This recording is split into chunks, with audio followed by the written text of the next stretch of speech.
I guess there were a lot of complaints about the hashtags in the last two books because they were majorly scaled back.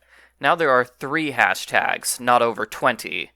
We still get a full page about hashtags, though. Argofont Book Review, Argofont Book Review. The Guardian Angels have declared that Elena must die. But she doesn't die. Instead, she falls into a coma. We're not told why. Maybe the angels messed up the killing curse or something. An angel appears to Elena and gives her a chance to start over. That is, they're going to send her back in time to the first book of the series. If Elena can prevent Damon from killing Mr. Tanner on Halloween, Elena gets to live. That's the premise of the book. We're going to redo the entire series to save Mr. Tanner. I don't like this premise for multiple reasons. Number 1, Mr. Tanner is not an important or interesting character. Centering an entire book around saving him is not a good idea. Number 2, saving Mr. Tanner should be ridiculously easy. Make a distraction, pull the fire alarm, 5 minutes before he dies. You could even knock him out and lock him in a closet to save him. Number 3, this is the second time Elena has time traveled to senior year of high school. Number 4, this is the second time they've restarted everything from the first book. Number 5, Elena makes no effort to stop any of the other terrible things that happen in this series. All the murderous villains from books 4 through 12 are still alive and out there, ready to attack the town. Why doesn't Elena try to stop them? But the main problem I have with this premise is that Elena doesn't really do anything. She knows what's going to happen in the future, but makes little effort to change it. She mostly rehashes scenes from the first book. Okay, enough complaining. Back to the story. Elena decides to save Mr. Tanner's life by making Damon fall in love with her. Because obviously her love is so amazing, it will redeem the guy who's been killing for centuries.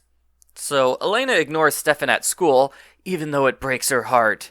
She talks to Damon at the cemetery and says she's not scared of him. She knows he'd never hurt her.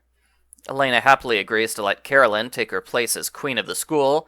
She breaks up with Matt, but this time she's doing it because she actually cares about him and wants what's best for him, as opposed to dumping him so she can make out with the new hot guy. Just like the original timeline, a homeless man is attacked by a vampire. Elena worries all of her actions to change the future have had no effect. But she hasn't done anything to change the future. She talked to Damon once. That's all.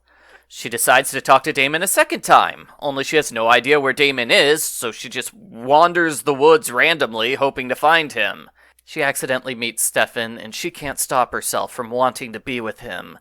Hashtag Stelena returns.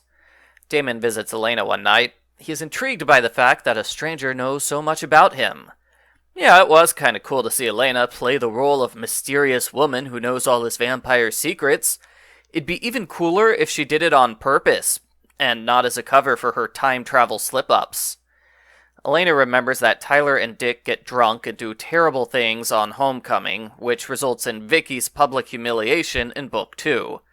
I kid you not, Elena puts more effort into saving Vicky than she does into preventing Mr. Tanner's death. What are Elena's priorities here? Elena makes a deal with Damon. He uses his psychic powers to get Tyler and Dick suspended from school, so they can't go to Homecoming. In return, Elena lets Damon drink her blood. His emotions rush through her, and she knows he belongs to her again. Hashtag loving Delena. But at Homecoming, Elena sees Stefan. They're so attracted to each other, they can't help but dance together and kiss passionately. As usual, Damon walks in on them kissing.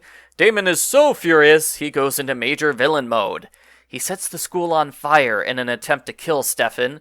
He destroys Stefan's room. He starts feeding on all of Elena's friends, and Carolyn. He plans to kill them and turn them into vampires on Halloween. Oh no! Elena attends a haunted house committee meeting. She could easily save Mr. Tanner's life by assigning him to work in the ticket booth where he'll be safe, but she doesn't. Elena finally decides to use her knowledge of the future to change things. She awakens Bonnie's witch powers several books early in order to access Catherine's secret hideout. Good! Elena should have done something about Catherine at the very start of the book, not right before the big finale. She tells Catherine that they're half-sisters, and she begs Catherine to meet with Damon and Stefan. Catherine agrees, and she gives the brothers an inspirational speech about loving each other. Damon is still angry, and he storms off into the haunted house. Elena and her friends search for him frantically. They find him, about to turn Carolyn into a vampire. Stefan gives Damon an inspirational speech about their family bond. This speech convinces him. Damon decides not to kill anyone. Hooray! Elena knows, without being told, that the angels are taking her away tonight. She says goodbye to everyone, and wakes up 7 years later in the new timeline she just created. She lives in France now.